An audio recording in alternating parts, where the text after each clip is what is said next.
Como foi a história, Por que Vitinho? diz a você essas conversas? Todo mundo já dizia. Como foi, meu neto, a história, diga. E agora eu já vi essa história do Judas, pra esse Judas. Agora é da Bahia, o É cara. pra segurar 2 minutos.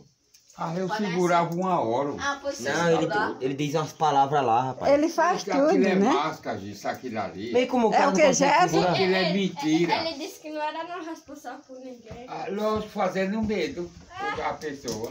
E ninguém não foi. Ah, não foi com medo do Rapaz, se caralho. você segurava. É que esse negócio de Hoje ser a eu dei mesma coisa da vassoura. esplitado. A vassoura Esplitada? Sim, maluca. e ele disse que botou um cara do circo, o cara do circo Pra já segurar. apareceu em outro canto. Misericórdia. Saiu correndo. Rapaz, se eu fosse lá, eu ia me pegar com Jesus, ia com o nome de Jesus, ia caminhar com o coração forte e segurar ele. Hoje eu ia Isso, começar a aquilo ali, gente, pinotar, é a seu mesma coisa da Arce. vassoura. Viu, tá? pai? É melhor pra segurar Eu sei como é da vassoura. vassoura. É a mesma coisa daquilo Pai. ali. Você segurando ele e o Judá pinotando lá. Ali, se todo mundo pegar ali e ficar quietinho, ela Tá não no vai se escuro. bulir. Não vai. Mas o cara é um cara sozinho com o Judas. É? Mas é a pessoa sozinha, abraçado com o Judas. Sim, mas ele não dorme O no menino tá capa, dizendo não. que era um ferro. É. É o cavalo maluco. Negócio de ciclo, isso é negócio de mágica, essa coisa.